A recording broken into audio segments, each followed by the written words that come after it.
Have you ever had a friend that was mad at you and you don't know why because they won't tell you? That recently happened to me. I was in a situation with a really, really good friend of mine, and we were the kind of friends we talked every single day. We text every single day. We would be on the phone every single day. I mean, she would be at the grocery store, and if she had to decide between product A and product B, she would text me. And, sometimes she'd call me in the morning and be, what do you think I should wear today? Like that close. Then suddenly I noticed, like over the course of a week, I wasn't hearing from her. She was very short with her text responses back to me. And I tried calling her a couple times, and she would always respond with a text message saying, hey, can't talk right now. I'm doing X, Y, and Z. At first I thought, oh, okay, maybe she's a little busy. But truth be told, after 3 or 4 days of this, I definitely knew something was going on. And I tried racking my brain, like, what is it that I could have done? Like, what could she possibly be mad at me about? Like, I was making up all sorts of scenarios in my head. And, I kept texting her, trying to be friendly, trying to kind of brush it over, giving her the benefit of the doubt. Maybe she's just really busy. But after about a week, I'm not going to lie, I got pretty mad. It hurt my feelings. My feelings were actually starting to get hurt. Like, I felt like, if she's mad at me, why isn't she telling me? It's almost like the way she's behaving now is disrespectful, and that was making me mad. It was like I knew something was bothering her because she's suddenly acting really distant and very, very short, and I couldn't figure out why, and now I'm getting mad. So I ended up deciding, okay, before I get to that point where I'm so mad at her that I retaliate in a really negative way, which a lot of us, I've done before. We've all done it before. I decided that I was just going to put it out there and tell her, hey, I know something's up. So I text her and I said, listen, something's up. You're not talking to me. You're giving me this silent treatment. You're responding to me in very, very short, curt ways. Please tell me if there's something that you're mad at, because I have racked my brain and I cannot figure out why. And I approached it with a very sweet, genuinely confused tone, because I was. I mean, before I started getting mad about this, I was sad. I was upset. I was confused. So I texted her, and I did it in a very non-confrontational way. And she responded with that she was, in fact, mad about a behavior that she thought had happened. And the fact is, it was something really, really, really stupid. She thought that I forgot to invite her to an event that I was invited to.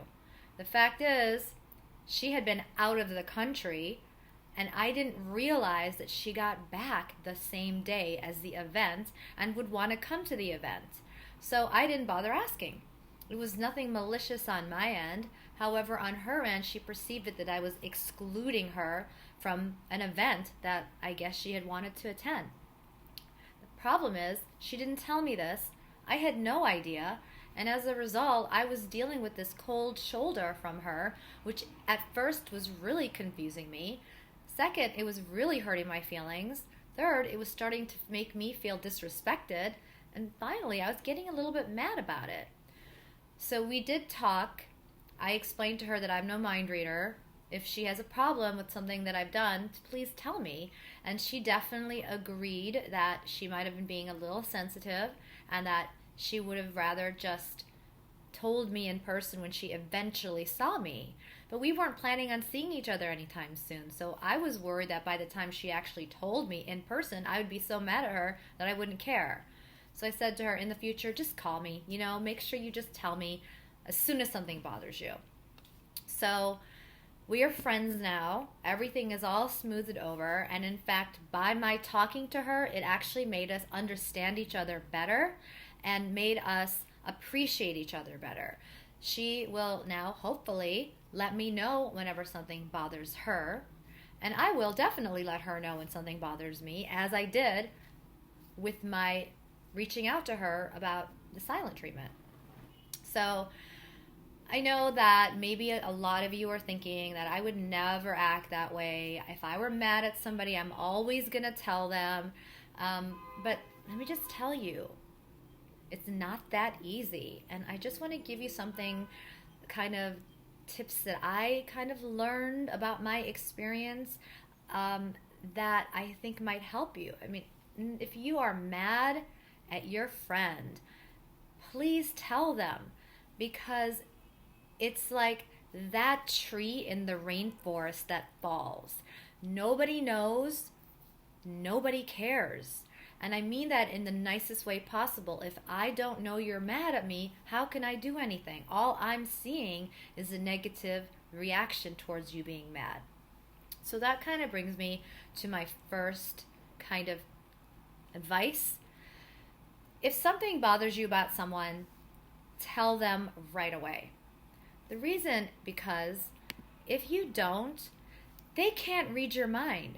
People can't read your mind. People don't know that you're mad at them. I don't know that she was mad at me. All I can see is this passive-aggressive behavior. So I chose to sit there and make up all of these things in my imagination of why she could possibly be mad at me. And it got me to the point where I actually was starting to get mad at her because it was obvious something was wrong and she wasn't telling me.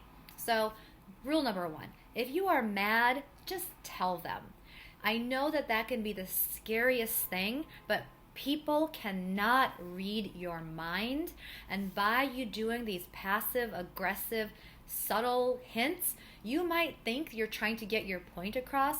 The fact is you're not. You're just confusing people more, and you might actually make them angry at you because all they're seeing is the way you're reacting over something that they don't know anything about in many cases. I most certainly did not know why my friend was mad, and I could have sat there for a week trying to figure it out, but instead I just talked to her.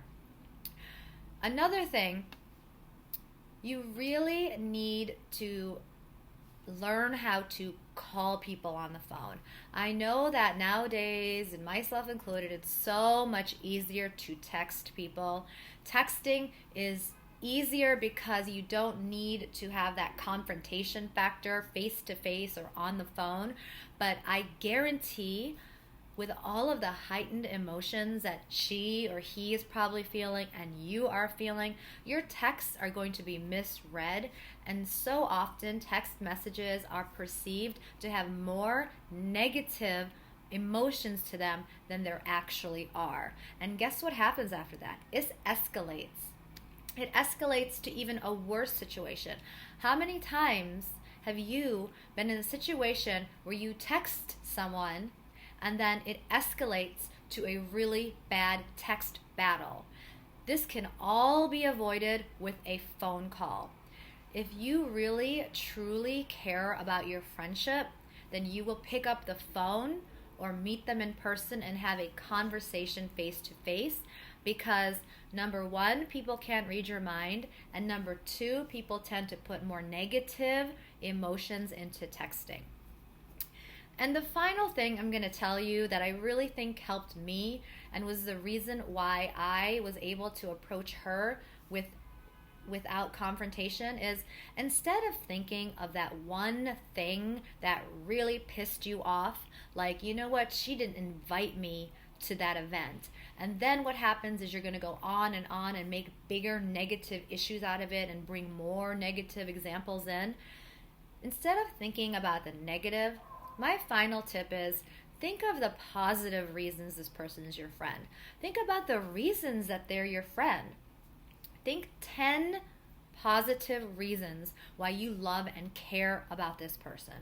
And I guarantee if you do that, you are going to approach this with a little bit more compassion and a whole lot less anger.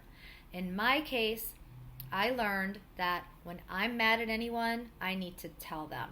If I have a friend that's mad at me and I don't know why, I'm going to come at it with positivity, and I'm going to think of really positive reasons why this person is my friend, so that when I finally do talk to them, it can be hopefully resolved with friendship and love and not anger and hostility. I really hope that you guys understand, and I appreciate your time. Thank you so much.